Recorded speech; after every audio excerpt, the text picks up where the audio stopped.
안녕하세요, 여러분. 진이에요. 오늘 여러분들이랑 같이 어떻게 하면 영어를 오랫동안 배울 수 있을지에 대해서 이야기해 보려고 합니다. 영어는 단기간에 끝나는 게 아니잖아요. 그래서 오랜 시간이 필요로 하고, 그러기 위해서는 우리가 끈기 있게 해야 한다고 볼 수 있겠죠.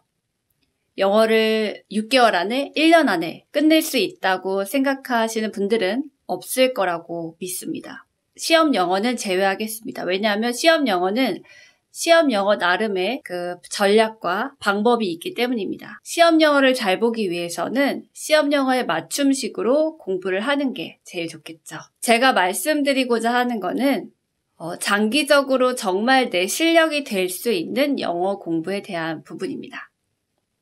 질문 드릴게요. 여러분들은 영어 배우는 게 재밌으세요? 즐거우신가요? 내가 영어 실력이 는다 라는 생각이 드시나요? 모든 일이 다 항상 즐겁고 신나고 재미있을 순 없겠죠. 그런데 영어 초보 수준일 때 흥미있는 영어 방법을 찾는 것은 굉장히 도움이 된다고 볼 수 있어요. 그래서 여러분들도 이런 자기만의 그런 흥미있게 영어 공부할 수 있는 법을 찾아야 한다고 저는 주장하고 싶네요. 그럼 제 이야기를 잠깐 해드릴게요. 저는 영어에 대해서 기본적으로 좀 호기심이 있었던 편이에요. 외국어라는 것 자체에 대해서 좀 관심이 약간 있었던 편이고요. 그 이야기는 다음에 해드리도록 하겠습니다. 그리고 제가 우연히 미드를 알게 됐어요. 아, 미드라는 게 있구나. 좀 옛날인데요. 그걸 보면서 한국 드라마랑은 다르구나 깨달았죠. 우선 문화가 다르고 소리 자체가 달랐어요. 발성도 다르고 말하는 톤도 다르고 발음도 완전 다른 거죠. 그런데 미드의 그 스토리 자체도 저랑은 좀 많이 잘 맞았거든요. 제목은 엘리 맥빌이었고요. 원제목이 엘리 맥빌이고 한국에서는 엘리 맥빌의 사랑 만들기라는 제목으로 이제 방영이 되었었습니다. 그래서 그 뭔가 쿨함 그리고 유쾌함, 재미 그러면서도 일은 또 할 건 다 하고 그런 모습들이 참 신기했고 그 친구들 간의 이야기들 이런 것들이 문화적으로 좀 다르지만 이게 그렇게 될 수도 있구나라는 식으로 제가 배울 수가 있었죠.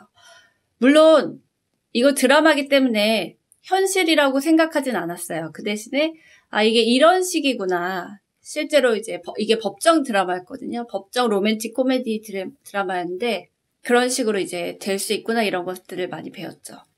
그러면서 제가 발음에 익숙해졌어요. 발음에 익숙해지니까 시험 영어에서도 리스닝이 있잖아요. 리스닝 자체에 좀 익숙해지더라고요. 그 다음은 제가 회화학원에서 재미있게 영어를 좀 즐거운 마음으로 배웠던 점에 대해서 말씀드리려고 합니다.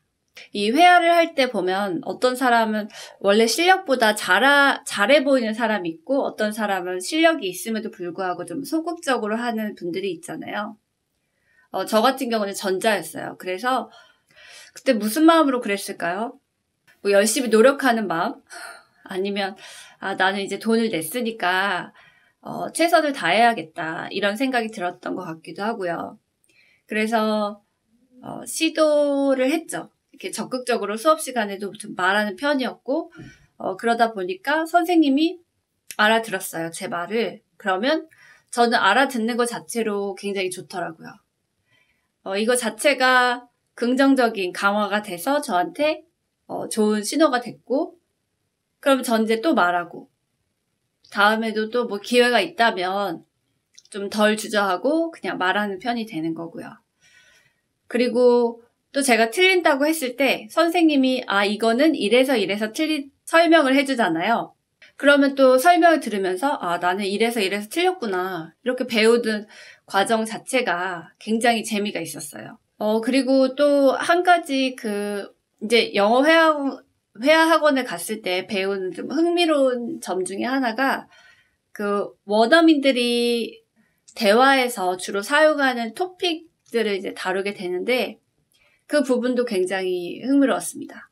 한국에서 어렸을 때부터 살면서 좀 뭐랄까, 이거 좀 안타까운 점이라는 생각이 드는데, 많이 친하지 않은 상태에서도 서로에 대해서 좀 이것저것 묻고, 또 각자가 살아가는 방식에 대해서 너는 이래야 된다, 이건 이래야 된다, 이런 식의 뭐랄까, 오지랖? 지나친 관심?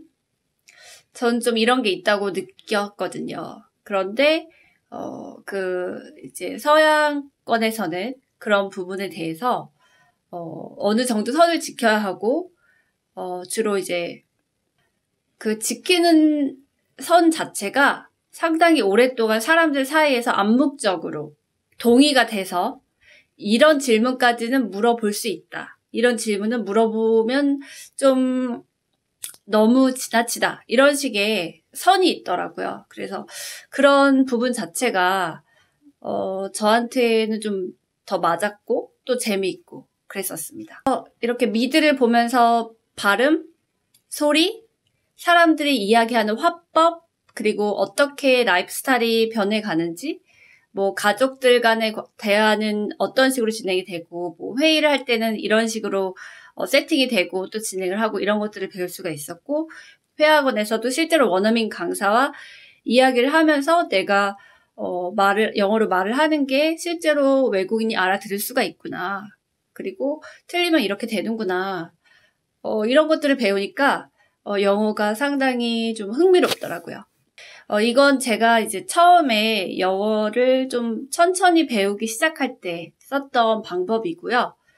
영어 초보이신 분들은, 그리고 또 영어를 계속해서 공부하다가 좀 매너리즘에 빠졌다라고 생각하시는 분들이 있다면, 영어 공부의 재미와 흥미, 제가 이렇게 말씀드리는 거는 결국에 동기부여에 대한 이야기거든요. 그래서 그 부분들을 다시 한번 찾아보시고 또 즐겁게 신나게 영어를 공부하셨으면 좋겠습니다.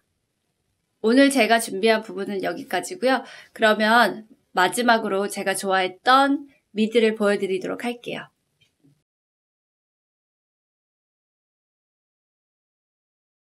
Up and down.